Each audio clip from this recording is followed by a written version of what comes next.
Sa video natin ngayon mga maestro ay pag-usapan naman natin itong tungkol pa rin sa DepEd PBB 2022 SARO release ngayong araw po yan, August 15, 2024. So ayan, upon checking po sa DBM, nakita po tayo dito ng mga bagong schools at mga SDO na narilisan po ng SARO ngayong araw, August 15, 2024. So balit po ay parang continuation lang ng SARO po kahapon sapagkat ang mga schools at mga SDO po na nabigyan po ng SARO ngayong araw ay nagmumula pa rin po sa Region 8. Ayan. So isa-isahin po natin. Ito po, ang una po dyan ay ang Giporlos National Trade School, MacArthur National Agricultural School, Dolores High School, Alugan National School of Craftsmanship and Handicrafts Industries, Southern Samar National Comprehensive High School, Division of Eastern Samar. Ayan, so ang buong Division of Eastern Samar po.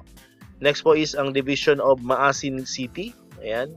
Next po is Maasin Vocational High School, Taft National High School, Sulat National High School, Samar National Pilot Opportunity School of Agriculture, Matarinaw School of Fisheries, Lorente National High School, Lawaan National School of Craftsmanship and Home Industries, Giwan National High School, Lalawigan National High School, Eastern Samar National Comprehensive High School, at ang pinakahuli po ay ang Division of Borongan City. Alright, so far po, yan po yung mga schools and SDO po na narilisan po ng SARO for PBB 2022 ngayong araw, August 15, 2024. At muli po, ito ay karamihan ay nagmumula pa rin po sa Region 8. So sa ibang region po, abang-abang po tayo, no? Kung sino ba ang susunod sa Region 8. Kung maalala po ninyo, nauna na po ang Region 5, sumunod po ang Region 8 at ang NCR.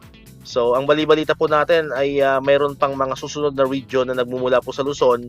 Ayan, abangan nyo po yung mga updates niyan dito po sa ating channel. Okay, so sa ngayon po, yan muna yung updates natin. Kung di ka pa nakakapag-subscribe, click mo na ang subscribe button dyan para ikaw yung unang makakapanood ng mga videos na ina-upload natin. Katulad nito yung mga update about sa PBB and bonuses ng mga teachers and government employees. And syempre, click mo na rin ang notification bell button para manonotify ka, updated ka pag may mga bago tayong uploaded na videos. So muli, maraming salamat sa inyong panonood at pakikinig. Once again, El Maestro. See you on my next vlog. Bye-bye!